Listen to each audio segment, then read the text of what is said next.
Hello, everyone, and thanks for joining us today as we talk about preparing for transition from high school.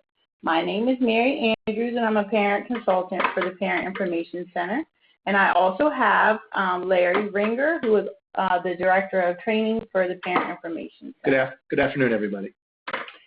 Today's webinar, we will talk about the transition planning process for students with disabilities, which is also important in preparing them for success after they leave high school. Before we begin, I just want to remind everyone that the phones have been muted. If you have any question or comments, please use the chat feature on the lower left-hand corner of your screen. We have a lot to talk about today, so we may not be able to answer any questions, but if you have any questions, feel free to give us a call at 302-999-7394. Also, there immediately after this webinar will be a survey link.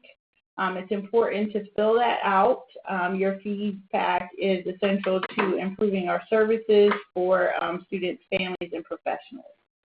Lastly, the webinar is recorded and will be posted on our website and on our social media account like Facebook.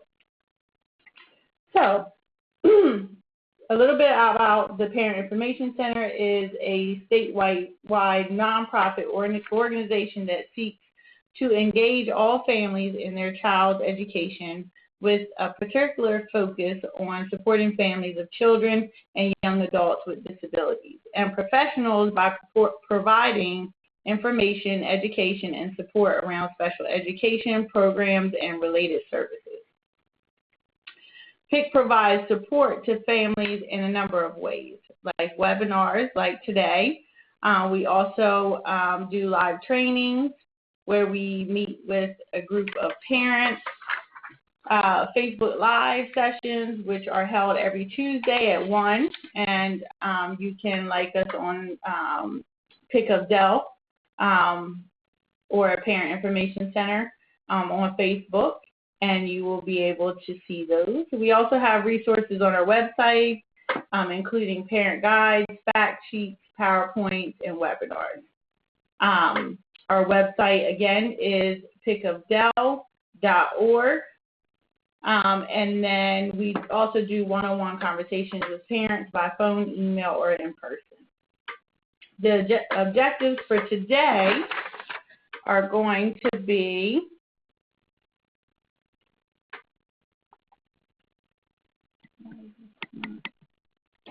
bear with us 1 second. There we go. So the objectives for today, we're going to talk about the transition process, including the transition components of the IEP, the important roles of students with disabilities in planning their own future, to identify activities and services that will help students reach meaningful and realistic goals, for training, employment, post-secondary education, and independent living goals. This is not working for me today. Sorry. Seems like there's a delay in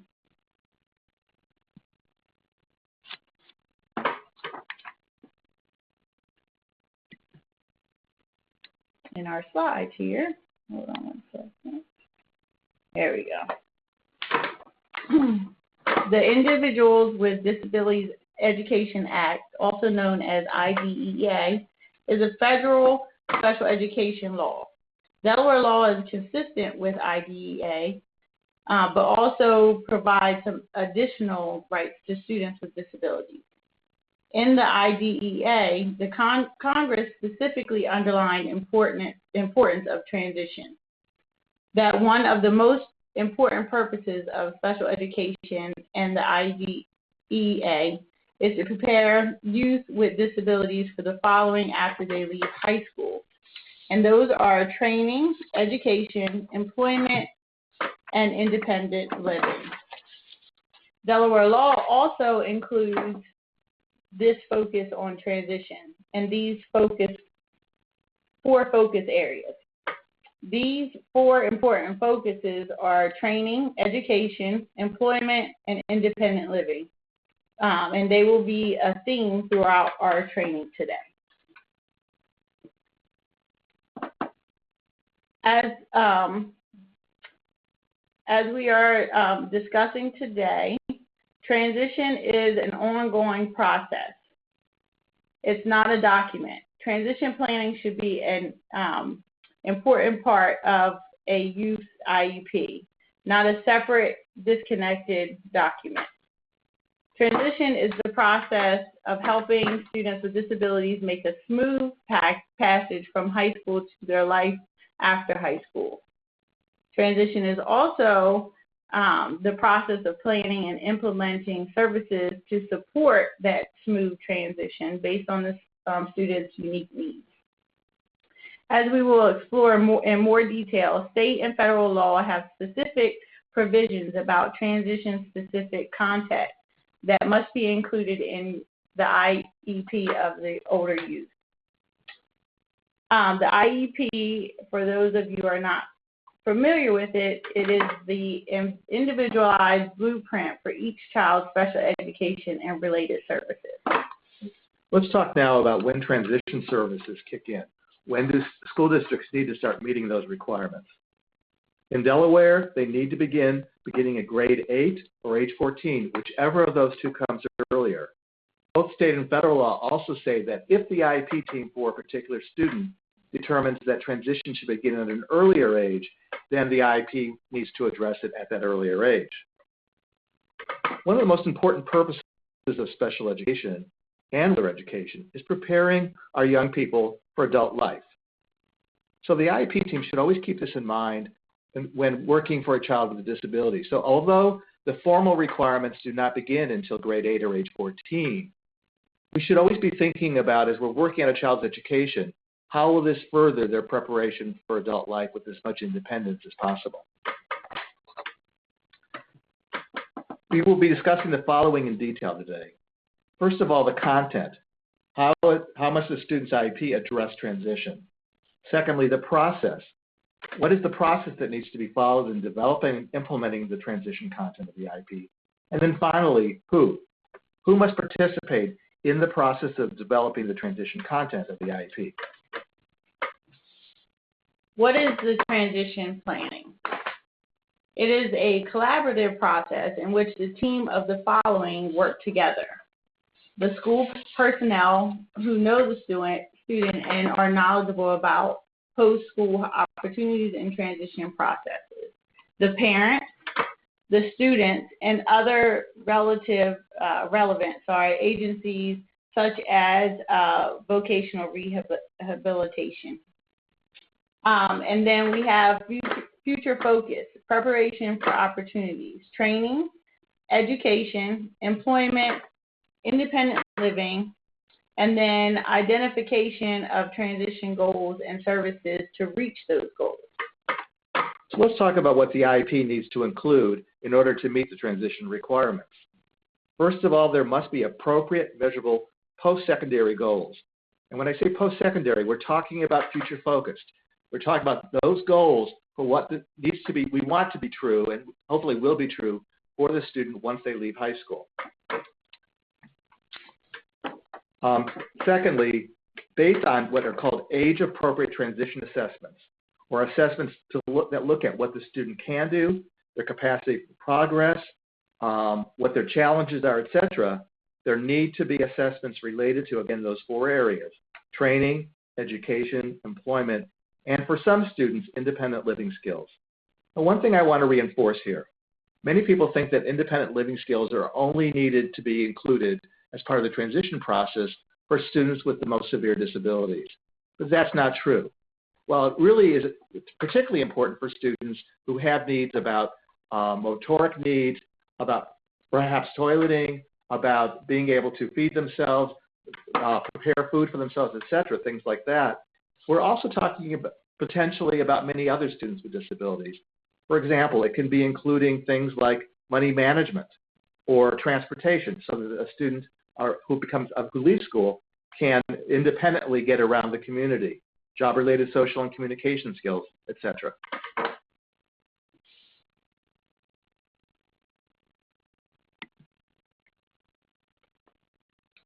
Now we're going to talk about the transition journey for 2 students. The transition process and transition-related content of the IEP should be unique for each student with a disability, based on that student's unique strengths, challenges, and preferences. As part of this presentation, we will be using 2 examples of hypothetical students with differing needs. The first student is Mary. Mary is a student with relatively mild specific learning disabilities and mathematical reasoning. She is in regular education with her same age peers for all day except for 1 hour a day of special education support in math in a resource classroom. She has been able to pass all of her classes each year and appears to be on track to receive her diploma at the same time as her peers. Then we have David. David has much more of a significant disability, mild to moderate intellectual disability. He really reads on a 2nd grade level and his math skills on a 1st grade level. His teachers report that he has relatively good social and communication skills, but becomes very shy and speaks little in new and challenging environments. He just transferred from another state, which does not require transition planning until 16. And the IEP he brought from the other state or district did not address transition.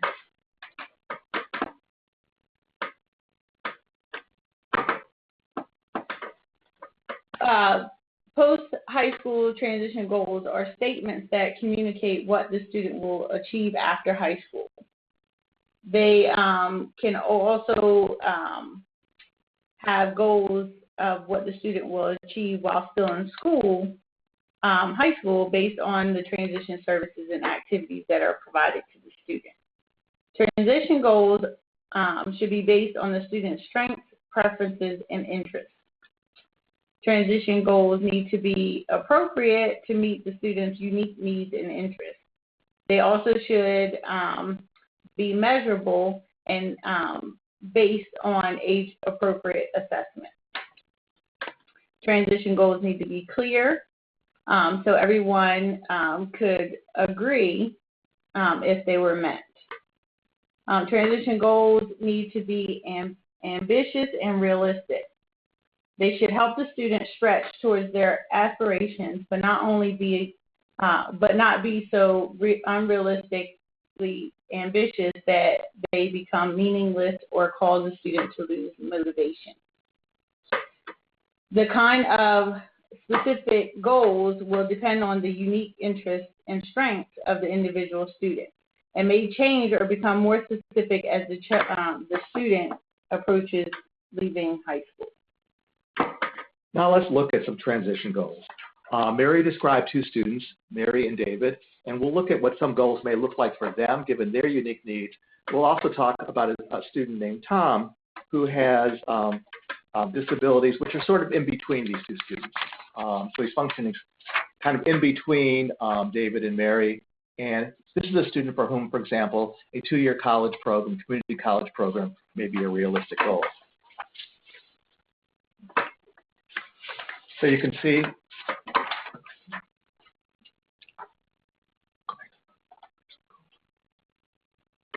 on this page, on this slide, you can see some actual examples for Mary and David.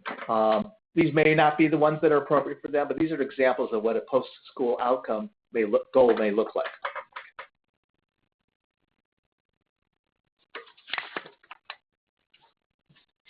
So let's talk about who needs to be invited to an IEP meeting where we're going to be addressing transition. First of all the people that normally would be attending an IEP meeting. So we're talking about the parents, the student, a regular education teacher and a special education teacher, and somebody who is a representative of the school district who can make decisions for the school district. While students are included as appropriate when we're talking about younger students, when we reach the transition point, students must be included in the IEP meeting.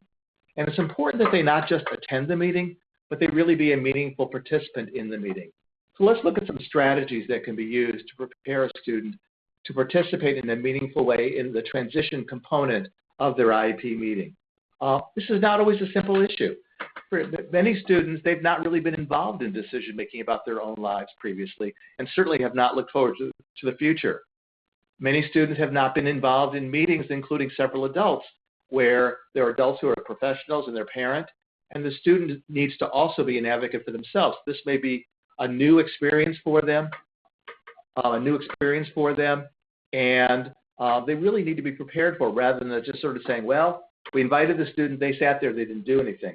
So for example, with Mary, we talked about the fact that Mary is very verbal and can express her opinions regarding a broad range of topics, but has not been involved in an IEP meeting in the past. And no one has ever asked her to express her desires and concerns about her educational program. Some strategies that may be helpful to prepare Mary to be an active participant in her IEP meeting and to really be a major part of that transition process. Perhaps her resource teacher or her mother or both of them could have talked with Mary previous to the meeting to explain the IEP process, explain the beginning now the IEP would need to address transition, explain what transition is. Before the IEP meeting, actually get Mary's input about what she wants for her future and what she sees as her strengths and challenges, explain the importance of her role in the transition planning process, and then actually strategize with Mary about how she can most effectively participate in the transition planning process, and perhaps work with her to develop a written list of what she wants it to say in the IEP meeting about her aspirations and strengths and challenges, so she's really ready to talk about them. Now, the preparation process for David may be different because he has different strengths and weaknesses, and he has different needs. David has never attended an IEP meeting previously and really doesn't know what happens at them. His lead special education teacher at his old school worked with all of her students on self-determination.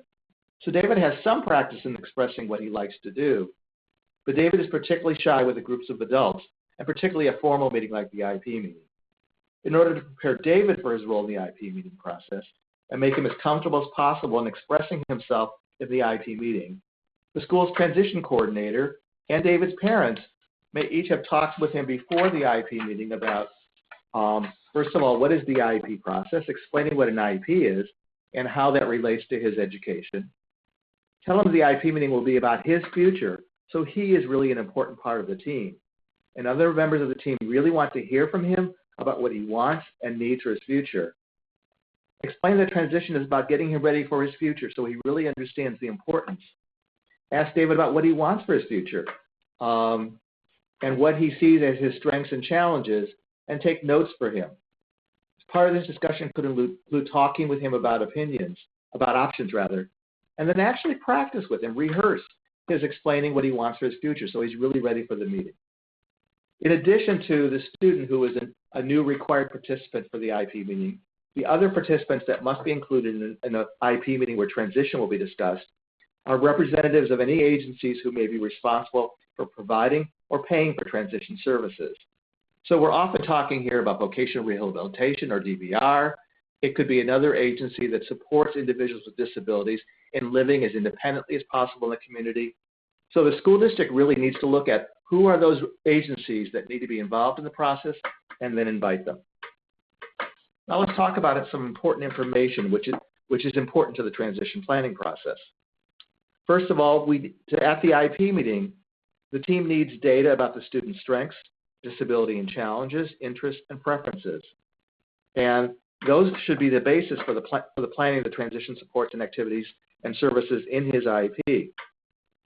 We need information about strengths that will support student success in transition and post-high school success, challenges that need to be addressed, which could include reading and math skills, social skills, communication skills, etc., and student and parent aspirations and concerns.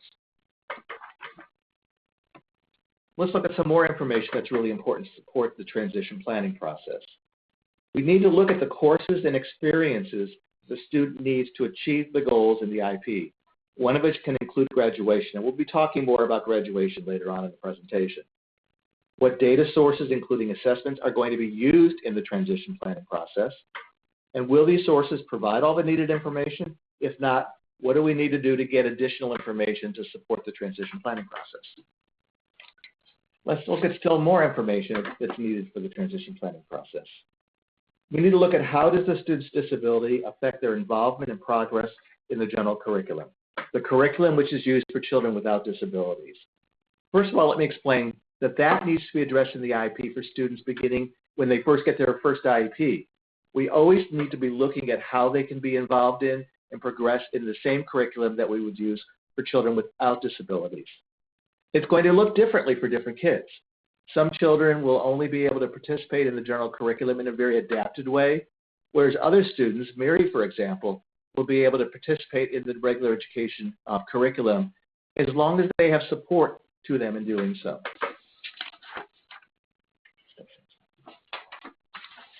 We need to also look at whether the student is going to require modifications or accommodations to access the general curriculum. So we don't just say, well, on his or her own, the student really can't keep up with what's going on in a sixth grade social studies class. But are there ways in which we can provide supports and adaptations and accommodations to the student so they can be successful in learning the content which is involved in that class? We also want to look at whether behavior is in any way interfering with the student's ability to be involved in the general curriculum, make progress in it, and to be educated in the least restrictive environment. So if the student has some significant behavioral needs, then the IEP may need to include a positive behavioral support plan. Also, we need to look at, does the student need assistive technology or adapted instruction materials? It could be something as simple as braille materials or large print materials. It could be a computer which a student who cannot use his voice to communicate would use to communicate. There's a broad range of kinds of accommodations that could be used, which will include assistive technology or adapted instructional materials that would help support the child's maximum progress in the general curriculum and on their goals in their IEP. What are other needs that result from the student's disability? Those need to be addressed in the IEP as well, and we need to think about how those connect to transition. What related services does the student need to receive to support their transition? And what could we do to try to maximize the extent to which the child is educated in classrooms with children without disabilities and are involved in extracurricular and non-academic activities and opportunities to maximize, again, the extent to which the child is being educated together with children without disabilities. Larry just mentioned age-appropriate assessments.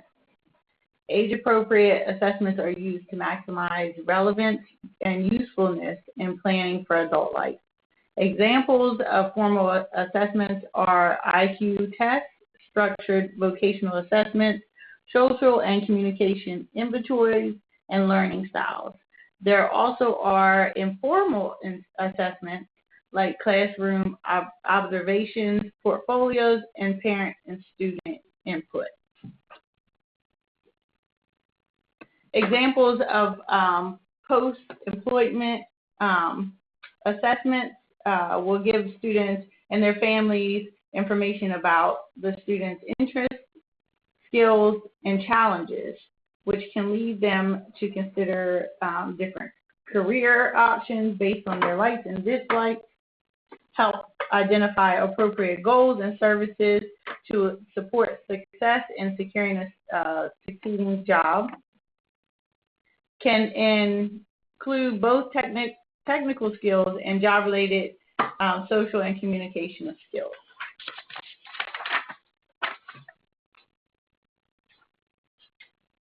Examples of those are vocational interest inventory, assessments in the work setting, such as research-based can address technical skills and job-related social and emotional skills, career cruising, and vocational readiness ratings.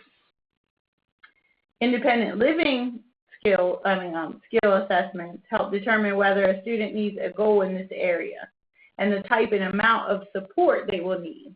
Independent living skills support can include like self-care, transportation, community participation, vocational training, and residential assistance. Independent living assessments such as research-based daily living skills assessment, and observations, informal checklists and narratives, what the parents notice now as they go along, if this child will be able to be independent. Assistive technology evaluations, which Larry just went over, does this child require assistive technology through the day, and will it help them with independent living? Now, one of the requirements for a transition-related IEP needs to address courses of study. So we're talking here about, there are a limited number of years that students have still in school before they graduate or leave high school.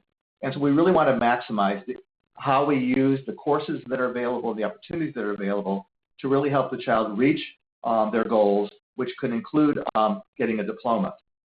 As we discussed earlier, the transition services in a student's IEP must include courses of study the student needs to assist him or her in achieving transition goals in their IEPs and reflect strategic selection of courses to support the student's success in transition.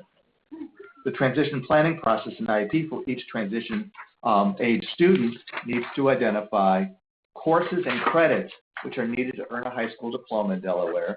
We'll discuss later an alternative to the regular high school diploma, and educational and any vocational experiences needed to prepare the student for life after high school. So really figuring out how we're going to use the time the student has in school to maximize the extent to which it will prepare the child for life after high school. We also need to look at educational and vocational experiences needed to prepare the student for life after high school. One of the challenges in planning courses of study for students who may not be able to meet the requirements for a regular diploma. The conference has been muted. Most of all the school The conference has been muted. Needed for regular education, or focus a significant part of the school day on work skills, including vocational experience, independent living skills, etc., which may mean the student cannot be enrolled in all the needed academic classes in order to receive a diploma. It's really important that this decision-making be individualized based on the unique needs of the students, and that we be as ambitious as we can in a realistic way for students, while also ensuring that if the student needs experiences and opportunities other than academic classes, we make those available to the students.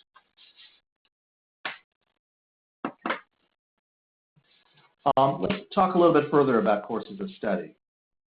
In identifying courses of study as part of the transition planning process in the student's IEP, the IEP team needs to address how a student's educational program can be planned and relate directly to the student's goals beyond high school, how courses can best be linked to the student's goals. For example, if a student wants to become an architect or draftsman, and we think that's a realistic goal for them, drafting classes is part of their high school educational program. And selecting courses that are meaningful and will motivate the student to complete his or her education. Now let's talk about earning a diploma. I think we would all agree that a high school diploma is an important credential. It really is an important entryway to many educational opportunities, a college, a community college, in some cases a vocational training school. Also is important for many jobs. Many employers will not hire somebody who does not have a regular high school diploma.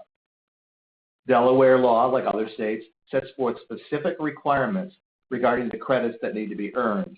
Those are too detailed to go into detail, talk about now, but if you want more information about what's specifically required, you can contact your school, the Delaware Department of Education, or the Parent Information Center for specific requirements.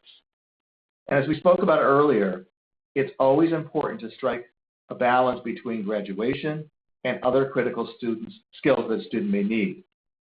Delaware has long had an alternative credential to a regular high school diploma for students who are not able to complete the credits that are necessary to earn the diploma.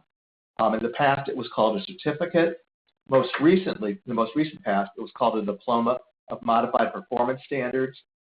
With a law that was signed into effect by the governor in this past April of 2018, the name of that credential was changed to High School Diploma of Alternate Achievement Standards. This is a diploma which is based upon the student successfully achieving the goals in their IEP, but not being able to earn all the credits that are necessary in order to earn a regular high school diploma. One point that's really important to remember: if a student receives a regular high school diploma because they have met all the requirements for a regular high school diploma under Delaware law, that is the end of their right to receive special education and related services. However, if a student receives one of these other certifications, so the Diploma of Alternate Achievement Standards, then that does not end the student's right to receive special education and related services. Another important thing to remember is not all students will be able to earn a regular high school diploma by age 18, but a student with a disability may be able to remain in school longer than that, as long as they have not received a diploma, and earn the credits that are necessary in order to receive a regular high school diploma. So now we're going to talk about transition activities and services. The transition activities and services should build to the student's needs and goals. Support progress towards post-school outcomes while they're still in high school, and make the student ready to meet their post-secondary goals. Mary will work with the resource teacher to focus on strengthening math reasoning skills in areas needed for college admission tests and passing classes needed for graduation, and also focusing on word problems, solving algebra formulas, and exploring colleges and their admissions criteria and supports for students with learning disabilities.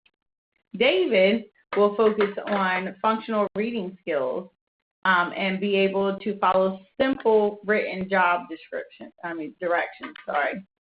Focus on functional math skills like money management.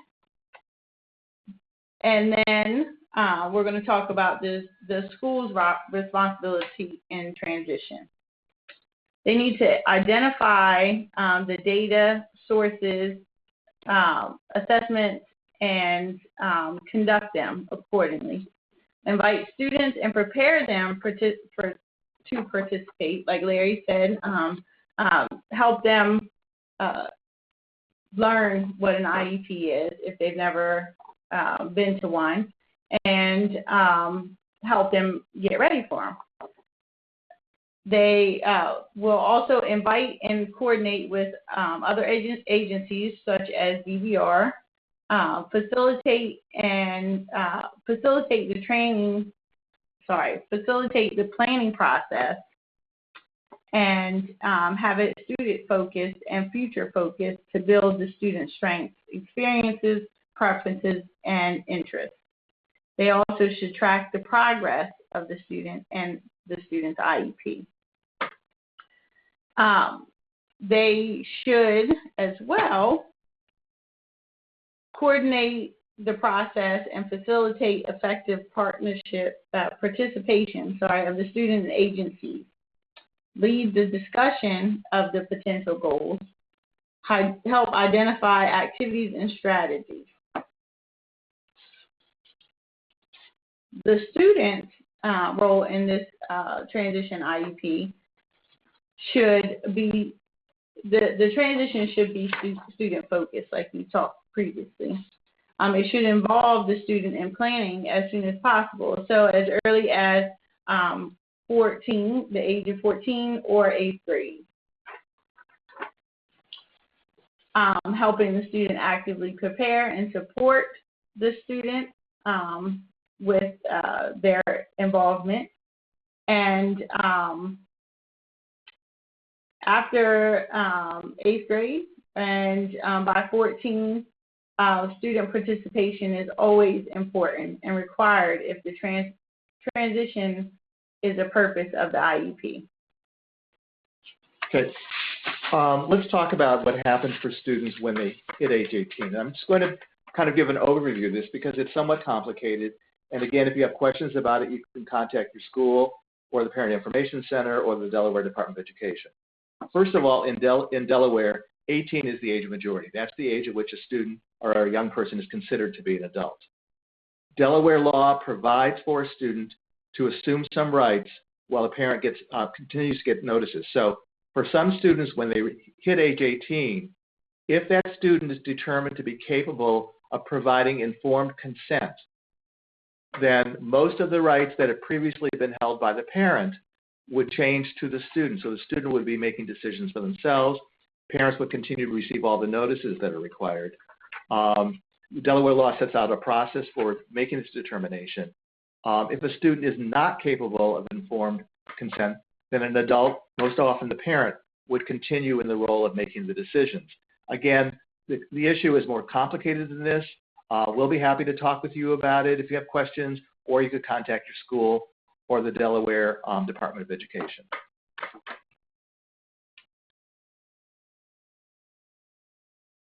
So here are some resources for the information that we have shared today.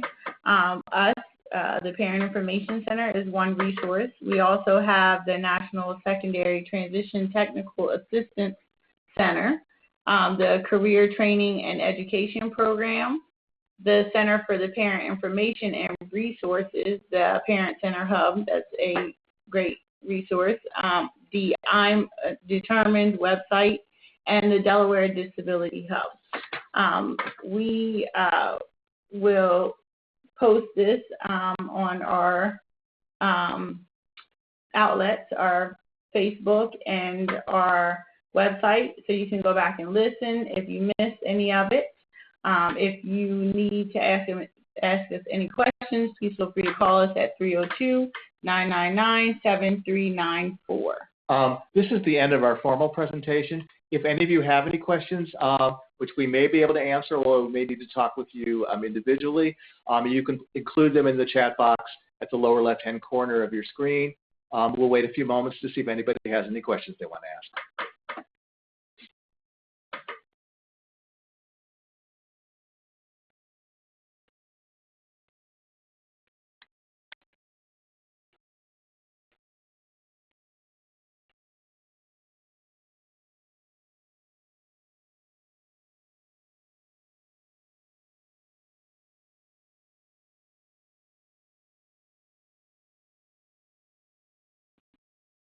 If there are no questions, then we will end the presentation now. Thank you and have a great afternoon.